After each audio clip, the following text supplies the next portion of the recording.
Vous avez suivi les traces de vos parents au travail, et maintenant vous n'êtes plus qu'un fainéant, n'est-ce pas? Pas d'enfant non plus. Pourquoi ne pas laisser partir mon enfant? Comment quelqu'un comme toi a-t-il pu se marier? Quel genre d'astuce avez-vous utilisé? Ma belle-mère et ma belle-sœur ne m'ont jamais apprécié, elles me faisaient toujours des remarques désobligeantes et me calomniaient sans la moindre once de vérité. C'était vraiment épuisant. Je m'appelle Karen Williams, j'ai 35 ans. Mon mari, John, qui va avoir 37 ans, et moi sommes mariés depuis 7 ans. Depuis le décès de mon père il y a 6 ans, nous avons déménagé dans une nouvelle maison et nous y vivons avec ma mère, tous les 3 ensemble. John est gentil et s'entend bien avec ma mère, ce qui rend notre vie familiale paisible et satisfaisante. Cependant, ma carrière a connu des hauts et des bas, ce qui m'a causé un stress considérable jusqu'à ce que les choses se stabilisent. Après avoir obtenu mon diplôme universitaire, j'ai travaillé dans l'entreprise de mon père, dont il était le PDG. Mais après avoir sérieusement réfléchi à mes aptitudes, j'ai décidé que cela ne me convenait pas et j'ai changé d'emploi au cours de la première année de mon mariage. La décision a été difficile à prendre à l'époque, mais avec le recul, je suis heureuse d'avoir fait ce changement. J'ai 2 frères, qui ont tous 2 rejoint l'entreprise de notre père. Comme ma mère y travaillait également, il semblait naturel que je finisse par en faire autant. L'entreprise était spécialisée dans l'ingénierie électrique, c'est pourquoi j'ai poursuivi mes études et obtenu mon diplôme dans ce domaine avant de rejoindre l'entreprise de mon père. Comme toute ma famille travaillait au même endroit, je n'ai jamais douté que c'était là que se jouait mon avenir. Lorsque j'ai commencé, j'ai été confrontée à des ragots, des rumeurs selon lesquelles je n'avais obtenu le poste que grâce à mon père. C'était prévisible. Mais c'était tout de même blessant. Lorsque mes collègues ont su que j'étais la fille du PDG, une distance palpable s'est installée et je me suis sentie exclue. Quels que soient les efforts que je fournissais, on considérait toujours que j'étais à la remorque de mes parents, ce qui était frustrant. Mes frères ont dû faire face au même discours, mais ils ont prouvé leur capacité, et j'étais donc déterminée à ne pas être laissée pour compte. J'ai travaillé dur pour leur prouver qu'ils avaient tous tort et j'ai progressivement gravi les échelons de la réussite. Mon patron, qui évalue nos performances professionnelles, n'a pas été tendre avec moi, bien que je sois la fille du PDG. Il m'a semblé qu'il était plus sévère avec moi qu'avec le commun des mortels. Cela signifie que ma promotion était purement due à mes efforts, et cela m'a fait du bien d'être reconnue. Mais même cette réussite a été ternie lorsque les gens ont dit que c'était à cause du favoritisme, ce qui m'a vraiment déprimée. Quoi que je fasse, j'étais toujours perçue comme étant à la remorque de mes parents, ce qui était très frustrant. 3 ans après mon entrée dans l'entreprise, j'ai rencontré mon mari. Au fur et à mesure que nous nous rapprochions, je suis devenue particulièrement détestée par le personnel féminin. Il travaillait pour une société qui faisait des affaires avec l'entreprise de mon père et était apprécié pour ses compétences et sa personnalité. Ses revenus substantiels faisaient de lui une cible de choix pour de nombreuses femmes. J'avais rencontré mon mari avant que nous ne nous voyions au travail. Je le voyais souvent à la librairie et à la bibliothèque où je me rendais fréquemment. Comme nous nous croisions souvent, nous en sommes venus à discuter de temps en temps, et nous avons tous 2 été surpris de nous rencontrer au travail. Notre amour commun de la lecture a rapidement débouché sur une relation, mais celle-ci a suscité la jalousie de mes collègues, ce qui a donné lieu à des commérages. Au cours de notre relation, j'ai rencontré la famille de mon mari, mais ma belle-mère et ma belle-sœur ne m'aimaient pas. Elles faisaient souvent des remarques désobligeantes en l'absence de mon mari et de mon beau-père. Tu as la vie facile avec un travail grâce à ton père. Ce doit être agréable de vivre sans difficulté. Ils pensaient que je vivais sur les succès de mes parents et que c'était grâce à eux que je bénéficiais d'un salaire élevé. Cependant, mon père n'embaucherait jamais quelqu'un qui n'a pas les compétences requises, même s'il s'agit de son propre enfant. C'est un père de famille et un homme de cœur, mais pour lui, les affaires sont les affaires. Au travail, il est strict et ne mélange jamais les affaires avec les affaires personnelles. Mon père ne fait pas de favoritisme parce que je suis son enfant. Si je n'avais pas les compétences requises, je n'aurais pas été embauché. Certes, je respecte les capacités de mon père en tant que PDG et je déteste ceux qui déprécient son jugement de manière déraisonnable. Mais lorsque j'en parle, ma belle-mère ne veut rien entendre. Ma belle-sœur, elle aussi, me reproche d'avoir soi-disant roulé ma bosse, et elle semble ne pas apprécier la relation étroite que j'entretiens avec mon mari. Comment quelqu'un d'aussi ordinaire que vous a-t-il pu se marier? Quelles sont les astuces que vous avez utilisées? Ma belle-sœur semble avoir un problème encore plus grand avec moi, car ces relations ne durent jamais longtemps, alors que je suis heureuse avec mon mari. Ma belle-sœur, qui s'habille impeccablement dans ce qui ressemble à de la mode haut de gamme, fait certainement tourner les têtes. Mais sa personnalité tranchante semble être à l'origine d'amours éphémères. J'ai appris plus tard que ma belle-sœur avait fréquenté le même collège que mon frère et qu'elle lui avait un jour avoué ses sentiments, mais qu'il les avait rejetés.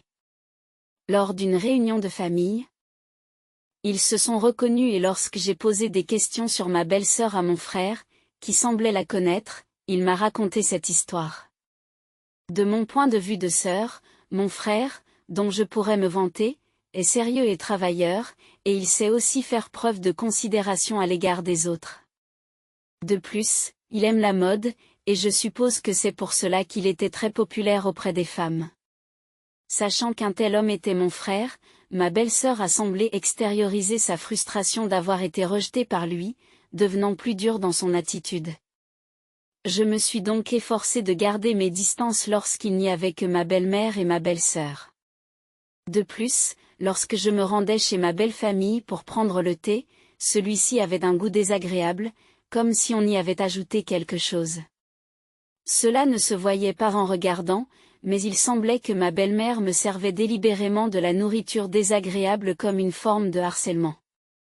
J'ai pensé que c'était peut-être mon imagination, mais quand je l'ai vue sourire malicieusement et se moquer de moi quand je l'ai fait remarquer, en disant que je ne pouvais pas apprécier le goût, j'ai su que c'était intentionnel. Toutes deux, toujours aigries ou méchantes lorsqu'elles me voient, affichent un visage amical devant les autres, si bien que j'ai appris à les contourner pour éviter leurs remarques désobligeantes. Avec la nourriture servie chez mes beaux-parents, je mangeais poliment le moins possible pour éviter d'être impolie. Et si vous me demandez si j'ai vécu heureuse après avoir épousé mon mari, je vous répondrai que non. Même si ma relation avec mon mari était bonne, le fait de me marier signifiait que je devais faire face à davantage de commérages au travail. Le harcèlement et les sarcasmes de ma belle-mère et de ma belle-sœur m'ont peu à peu fait perdre le moral. Je trouvais mon travail gratifiant. Mais l'environnement était tellement toxique que je me demandais si c'était bien ainsi et je me suis mise à réfléchir de plus en plus à mon avenir. Pendant cette période, mon père est décédé et mon frère est devenu PDG, ce qui m'a valu d'être considérée comme la sœur du PDG. Déjà choquée par la mort de mon père, mon esprit était complètement brisé. J'ai senti que je ne pouvais plus travailler dans l'entreprise. Pourtant, j'avais toujours imaginé que je travaillerais dans l'entreprise de mon père, et je n'avais pas réfléchi au type d'emploi que je souhaiterais occuper à présent. Des années de commérages et de commentaires sarcastiques ont érodé mon estime de soi et je me suis mise à pleurer à chaudes larmes. Confondue par mes larmes inconscientes et ne comprenant même pas pourquoi j'étais triste, j'étais vraiment perdue. En me voyant dans cet état, ma mère et mon mari se sont montrés très inquiets et ont pris grand soin de moi. Soutenue par eux, j'ai lentement commencé à me remettre et j'ai même consulté ma mère à propos de l'avenir. J'ai pensé à essayer un autre travail, mais je n'ai pas vraiment de compétences particulières. Y a-t-il quelque chose que je puisse faire? En disant cela, j'ai déprimé, pensant que je n'avais rien à offrir, et j'ai demandé à ma mère d'une voix découragée. À ma grande surprise, ma mère m'a dit, « Karen, tu as toujours aimé lire et écrire des histoires, n'est-ce pas? Je pense que tu serais faite pour un travail qui implique l'écriture. » Ces paroles ont ravivé ma mémoire. C'était vrai. J'ai toujours été une lectrice passionnée, et j'étais meilleure dans les matières libérales à l'école. Je faisais partie du club de littérature, j'aimais écrire des romans et des poèmes, j'étais active et heureuse. Aujourd'hui encore, j'aime lire des livres et, encouragée par ma mère, j'ai commencé à envisager une carrière dans l'écriture. Après réflexion, je me suis rendu compte qu'une carrière dans l'ingénierie électrique ne me convenait pas. Depuis que je suis étudiant, ma mère m'a toujours dit de choisir un métier que j'aime, mais à l'époque, je ne le voyais pas. Je suppose que ma mère me comprenait mieux que je ne me comprenais moi-même. J'ai donc décidé de prendre un nouveau départ, de devenir romancière et de commencer à travailler comme telle. Cependant, en tant que débutante, il était difficile de trouver du travail et je réduisais mes économies. Chaque jour, j'étais face à mon ordinateur et je n'arrêtais pas d'écrire. À l'époque, j'étais motivée par le désir de prouver aux autres qu'ils avaient tort, mais aujourd'hui, je travaille dur pour moi-même et, malgré les difficultés, je trouve cela plus agréable. Je passe plus d'heures que lorsque j'étais employée dans une entreprise, consacrant la majeure partie de ma journée à la rédaction d'histoires. Petit à petit, mes revenus ont augmenté, dès la 2e année, je gagnais à peu près autant qu'un employé de bureau moyen, même si c'était moins que ce que je gagnais auparavant. Puis, au cours de la 4e année, l'un de mes romans a remporté un prix et a même été publié. Cela m'a permis de signer un contrat avec une maison d'édition, ce qui m'a assuré un flux de travail stable. La 5e année, grâce à un roman à succès, je gagnais plus que mon mari, qui a un salaire assez élevé. À partir de ce moment-là, mon travail a été adapté en bande dessinée et en pièces de théâtre, ce qui m'a occupé tout en me garantissant un revenu régulier. Cela a été difficile d'en arriver là, mais en tant que romancière, j'ai l'impression que mes emplois précédents ne me convenaient pas. Même si le métier de romancier me convient, je n'aurais pas pu en arriver là toute seule. Je dois beaucoup au soutien de ma mère et de mon mari. Quant à ma belle-mère et à ma belle-sœur, lorsqu'elles ont appris que j'étais devenue romancière, elles ont supposé que je n'y arriverais pas et ont commencé à faire des remarques désobligeantes, suggérant que je me nourrissais de mon mari. Après le décès de mon beau-père, leurs commentaires semblent avoir empiré. Comme j'écris presque à la maison, ils ont pris l'habitude de me traiter d'intello. Et comme notre maison se trouve dans un immeuble de luxe, leur jalousie rend leurs remarques encore plus méchantes. Vous vous prélassez à la maison en vivant des revenus de votre mari, n'est-ce pas? Ce doit être agréable. La vie est facile quand on n'a pas à travailler pour elle. Ils supposent que c'est mon mari qui a acheté notre appartement et qui couvre tous nos frais de subsistance. Ils sont convaincus que je ne contribue pas financièrement, surtout depuis que j'ai changé de carrière pour devenir romancière. Cependant, l'appartement a été hérité de mon père, mon mari n'y est donc pour rien. De plus, l'immeuble est tellement bien équipé que je n'ai guère besoin de sortir, ce qui ne fait que renforcer l'idée fausse que je suis une intello. Mais je partage les frais de subsistance avec mon mari, et même si je le leur ai expliqué, ils croient toujours que c'est mon mari qui paie tout. Ils continuent donc à faire leurs commentaires dans son dos et je les supporte, même si c'est très stressant. Ils font également des commentaires grossiers sur le fait que je n'ai pas donné naissance à un enfant. Cela a commencé quand j'ai eu 30 ans, et c'est tellement fatigant. Mais maintenant que j'ai 35 ans et que je n'attends toujours pas d'enfant, je commence à m'inquiéter. 2 personnes m'ont mise mal à l'aise et j'ai eu beau leur expliquer à plusieurs reprises des problèmes professionnels, elles n'ont pas voulu m'écouter et se sont contentées de m'insulter. J'ai donc subtilement demandé conseil à ma mère et à mon mari. Lorsque je travaillais dans l'entreprise, je n'ai consulté personne jusqu'à ce que j'atteigne mon point de rupture. Et j'ai donc décidé de leur en parler dès le début. Mais à part ma mère, comme ils font tous 2 partie de la famille de mon mari et qu'ils se comportent comme des gens corrects devant lui, j'ai veillé à lui faire comprendre les choses de la manière la plus douce possible. Vous n'avez pas à vous occuper de ces 2-là, je m'occuperai des réunions et des communications avec eux. Il était au courant de la période où j'étais émotionnellement instable à cause de la médisance, et par souci, il a essayé de s'assurer que je n'aurais pas à les voir plus que nécessaire. Grâce à lui, les occasions de subir leurs remarques désobligeantes ont diminué, mais il y a encore eu des moments où leur méchanceté m'a atteint et m'a abattu. Cependant, la pensée que j'ai des alliés en la personne de ma mère et de mon mari m'aide rapidement à rebondir. Quant à l'impossibilité d'avoir des enfants, ma mère, qui m'a eu à un âge avancé, m'a assuré qu'il n'y avait pas lieu de se précipiter. Ce n'est pas encore le bon moment. Je t'ai eu plus tard dans ma vie, il n'y a donc pas de raison de s'inquiéter. C'est ce que tu penses? D'accord, je ne vais pas trop stresser et j'attends patiemment. En discutant avec ma mère, j'ai pensé que je ne pouvais pas me permettre d'avoir des enfants maintenant, compte tenu de ma charge de travail actuelle et de la négativité de ces deux-là.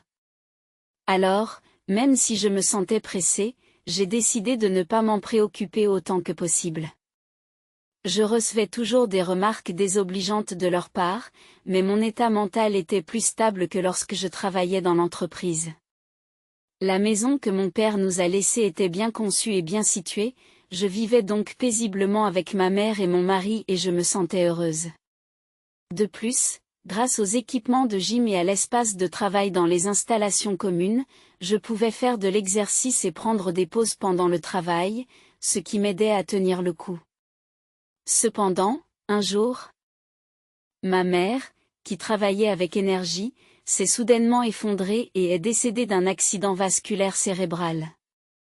Ce jour-là, elle était allée travailler comme d'habitude et je l'avais renvoyée avec le sourire. Elle n'avait pas de maladie chronique et je pensais qu'elle vivrait beaucoup plus longtemps. Lorsque je suis arrivée à l'hôpital, ma mère était déjà décédée. Je l'ai regardée avec incrédulité, elle qui semblait s'être endormie. Cela ne semblait pas réel, mais lorsque j'ai organisé ses funérailles, mes sentiments se sont enfin apaisés et j'ai pleuré en silence. Je n'arrive pas à croire qu'elle soit partie si soudainement. Mon mari, connaissant la vivacité de ma mère le matin, a pleuré d'incrédulité. Il avait une relation étroite et de longue date avec elle, et il était donc en deuil lui aussi. Tout en étant triste, nous avons préparé la veillée funèbre et les funérailles, et nous nous sommes occupés de la réception. En voyant des connaissances venir pleurer, j'ai réalisé à quel point ma mère était aimée et je me suis sentie réconfortée. Ma belle-mère et ma belle-sœur sont venues, et peut-être parce qu'elles étaient avec mon mari, elles se sont comportées de manière sombre. Mais lorsque mon mari était occupé avec d'autres personnes, elles m'ont chuchoté, avec le départ de ta mère, ça va être dur à partir de maintenant. Et comme nous sommes de la même famille, nous n'avons pas besoin d'argent pour les condoléances, n'est-ce pas? Ne t'inquiète pas, je ne donnerai pas un centime à quelqu'un qui n'est qu'un chercheur d'or. J'ai été consternée par leur insensibilité à un tel moment. Ils ont été avares d'argent pour les condoléances et se sont même moqués de moi, disant que j'avais été trop dépendante de ma mère pour mon âge. J'étais encore sous le choc et engourdie par le décès soudain de ma mère, mais je ne pouvais m'empêcher d'être en colère contre l'insensibilité de ces deux-là. Avant que je ne puisse réagir, mon mari est arrivé. Et tous deux ont rapidement fait semblant d'être tristes et sont partis. J'ai été étonnée de leur audace, mais j'ai décidé de me concentrer sur le deuil de ma mère plutôt que de m'attarder sur leur impolitesse. Même une fois l'enterrement terminé et de retour à la maison, j'étais toujours submergée par le chagrin et je me sentais apathique. Je me suis assise sur le canapé, encore hébétée. Pendant les préparatifs des funérailles et le service lui-même, j'ai été suffisamment occupée pour me distraire quelque peu de ma peine, mais une fois rentrée chez moi, les souvenirs de ma mère me sont revenus en mémoire. Penser à sa vitalité me rendait encore plus triste, et le sentiment de perte était écrasant. J'avais mal aux yeux et au nez à force de pleurer, mais le fait d'être de retour à la maison m'a fait réaliser à quel point elle était encore en vie depuis peu, et alors que je pensais avoir pleuré toutes mes larmes à l'enterrement, je me suis retrouvée à pleurer à nouveau. J'étais plongée dans mon chagrin, mais une partie rationnelle de mon esprit savait que je ne pouvais pas me permettre de rester ainsi. J'avais beaucoup de manuscrits à écrire avant la date limite. Avec les funérailles et tout le reste, j'avais déjà pris des dispositions avec la maison d'édition, et je savais que je ne pouvais pas profiter plus longtemps de leur compréhension. Ma mère a soutenu ma carrière, alors en son honneur, j'ai essayé de calmer mon chagrin et de me résoudre à reprendre le cours normal de ma vie dès demain. Pendant ce temps, la réception m'a appelé pour me dire qu'il y avait quelqu'un à la porte qui prétendait me connaître. Mon mari s'est renseigné et a découvert qu'il s'agissait de ma belle-mère et de ma belle-sœur. Je me suis demandé ce qu'elles pouvaient bien vouloir puisque nous venions de nous voir à l'enterrement. Je n'avais pas envie de les voir, mais dans l'espoir de me distraire de ma tristesse, je me suis lavé le visage et j'ai décidé de descendre avec mon mari. Alors que nous descendions vers l'entrée du premier étage, perplexes quant à leur visite, nous avons été accueillis avant même d'avoir pu parler. Ils nous ont dit en souriant, « Nous allons vivre dans votre maison à partir d'aujourd'hui, alors faites-nous visiter, s'il vous plaît. Et puisque c'est notre maison maintenant, vous, un étranger, devez partir tout de suite. » Nous étions abasourdis par leurs paroles, incapables de comprendre. Alors que nous restions bouche bée, ils ont exigé que nous nous dépêchions de leur faire visiter la maison. Je ne comprenais pas ce qui se passait, mais pour en avoir le cœur net, mon mari a suggéré que nous nous rendions dans un magasin voisin pour en discuter. Il était inquiet à l'idée de leur faire visiter la maison tout de suite. Plutôt que cela, dépêchez-vous de nous faire visiter la maison. À partir d'aujourd'hui, elle est à nous. Oui, dépêchez-vous, se plaignirent-ils tous les deux, apparemment insatisfaits à l'idée de discuter de la question ailleurs que dans la maison. L'agitation commença à attirer l'attention des autres résidents à l'entrée, qui commencèrent à se demander ce qui se passait. Ne faisons pas d'esclandre. Tout d'abord, expliquez-nous pourquoi vous avez soudainement décidé de vivre ici. Mon mari a expliqué que nous ne pouvions pas leur donner la maison parce que la succession de ma mère n'était pas encore réglée, et il a réussi à les persuader d'aller dans un restaurant voisin. Après avoir commandé des boissons, nous avons écouté leur histoire, et l'absurdité même de tout cela a fait disparaître mon chagrin précédent en un instant. Cette maison appartient à John, n'est-ce pas? Ta mère la payait, mais maintenant qu'elle n'est plus là, dit la femme. Plutôt que d'entretenir un ringard, autant y vivre ensemble. Tu devrais divorcer de l'intello que tu soutiens et venir vivre avec nous. Ils semblaient assez satisfaits de leur projet, affirmant qu'il s'agissait d'une bonne idée.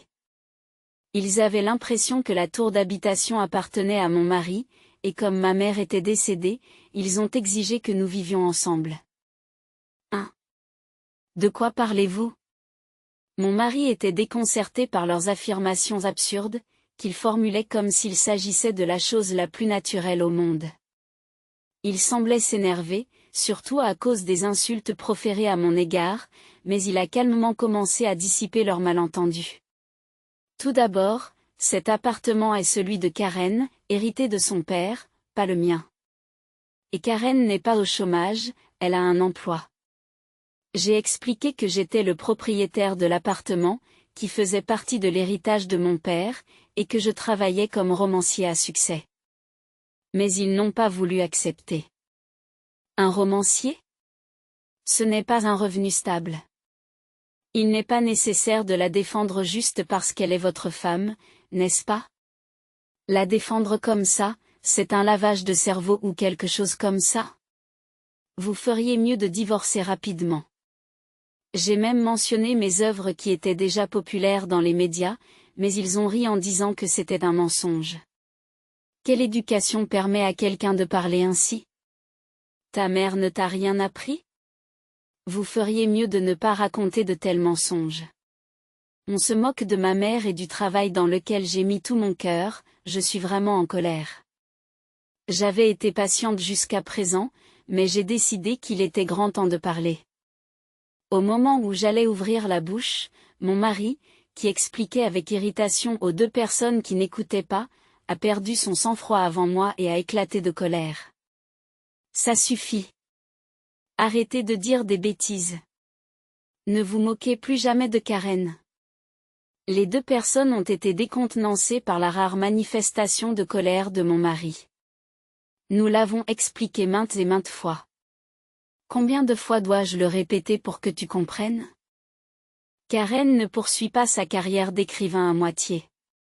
Avec l'emportement de mon mari, il semble qu'ils aient enfin commencé à réaliser que tout ce que nous avions expliqué était vrai, et la confusion s'est installée.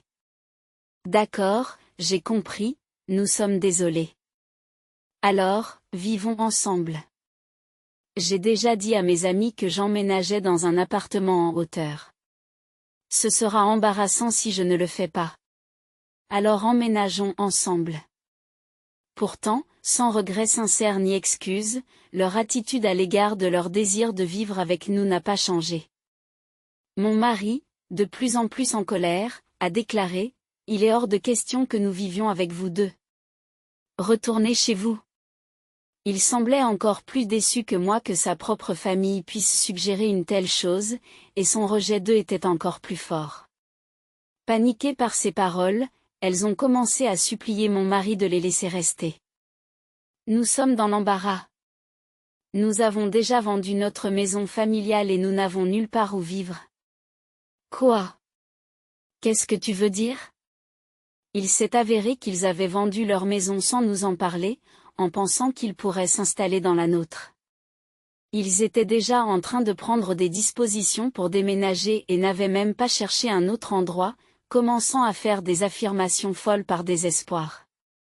Alors, ça ne vous dérange pas que votre famille soit laissée en plan? Laissez-nous rester avec vous. J'ai quitté mon travail en pensant que j'allais vivre dans l'appartement. Leurs visages sont devenus pâles alors qu'ils imploraient désespérément mon mari de les laisser rester dans notre maison. Ma belle-sœur a quitté son travail, semble-t-il, et après s'être constamment moquée de moi parce que j'étais une intello, il est assez clair qu'elle avait bien l'intention de s'accaparer mon mari. Et il est tout simplement impoli, qu'on soit de la famille ou non, de débarquer comme ça sans prévenir. D'après le flot de plaintes adressées à mon mari, il était évident qu'il m'avait prise pour la méchante et qu'il s'imaginait être les héros et sauver mon mari de moi.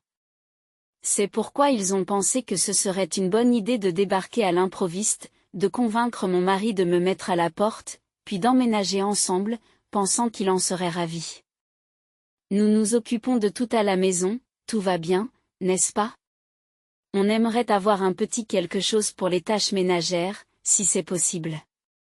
Ils affirment qu'ils feront le ménage, mais ils ont le culot de demander une allocation. J'ai été complètement déconcertée par leur attitude éhontée. J'étais en colère contre eux, bien sûr, mais surtout, je commençais à penser que se mettre en colère contre eux n'était qu'une perte d'énergie. Mon mari a commencé à se mettre encore plus en colère contre leur comportement audacieux. Si vous avez l'intention de vendre la maison familiale, pourquoi ne pas m'en parler? C'est vous qui l'avez fait, alors s'il n'y a pas de maison, ce n'est pas mon problème. Il a refusé catégoriquement, et quand ils ont réalisé qu'ils ne pouvaient pas le persuader, ils ont eu le culot de me demander de le faire. Et, Karen, pourrais-tu convaincre John de nous laisser rester? Nous ne vous dirons pas de partir, et ce n'est pas grave si vous vivez avec nous. Si les choses restent en l'état, nous n'avons plus d'option. S'il vous plaît, convainquez-le. Après toutes les moqueries à mon égard, quelle arrogance ils ont eue. C'est ma maison, à mon nom, et pourtant ils agissent de façon si hautaine. J'ai toujours détesté cette idée, mais si jamais je vivais avec eux, je serais sûrement tourmentée. Avant que je ne puisse refuser de manière sarcastique, mon mari a de nouveau éclaté, explosant de colère. Assez, c'est assez. Après toutes les conneries que tu as faites à Karen, tu as du culot. Arrête de demander une part de l'argent de la vente de la maison et retourne d'où tu viens. Je ne veux même plus vous voir tous les deux. Et c'est ainsi qu'il a fait une déclaration de désaveu pure et simple. Malgré leur tentative persistante de s'accrocher à mon mari, nous les avons ignorés, nous avons réglé l'addition et nous avons rapidement quitté le restaurant. Ils ont continué à se montrer sans vergogne dans notre appartement de luxe de temps en temps. Impénitents. Après que j'ai expliqué la situation au gestionnaire de l'immeuble, celui-ci a prévenu ces deux-là que s'ils continuaient à faire du tapage, il appellerait les flics et les renverrait chez eux. Mais ils ont continué à venir, à rôder autour de la porte d'entrée, à harceler mon mari pour qu'il les laisse emménager ou pour qu'il les aide financièrement. Lorsque mon mari en a eu assez et a menacé d'appeler la police, ils ont cessé de venir. On dirait qu'il voulait vraiment couper les ponts, il a même entrepris les démarches légales pour les désavouer. Mais ensuite, ils ont commencé à envoyer de nombreux messages à notre téléphone. Les courriels nous suppliant de vivre avec nous et nous demandant de l'argent n'arrêtaient pas d'affluer. J'en ai eu tellement marre de ce harcèlement constant que j'ai immédiatement bloqué leur numéro. Il s'est avéré que leur maison familiale était trop vieille et mal située pour être vendue à un prix raisonnable, et ils comptaient sur mon mari sans aucune épargne propre. Ils ont donc fini par vendre ce qu'ils pouvaient et ont emménagé dans un appartement bon marché et délabré. Il a été difficile de trouver un emploi, alors ils se débrouillent avec plusieurs emplois à temps partiel et mènent une vie bien remplie. Quant à moi, la bonne nouvelle d'une grossesse m'est parvenue une fois que les messages incessants ont cessé. J'avais peur de ne pas pouvoir avoir d'enfant, alors c'était une vraie joie. Avec cette heureuse nouvelle de la grossesse, j'ai enfin ressenti une lueur d'espoir après une longue période. Je suis déterminée à être le genre de mère avec laquelle mon enfant se sentira toujours en sécurité, tout comme ma mère. Tout en attendant l'arrivée de mon bébé, je continue à me consacrer à mon travail.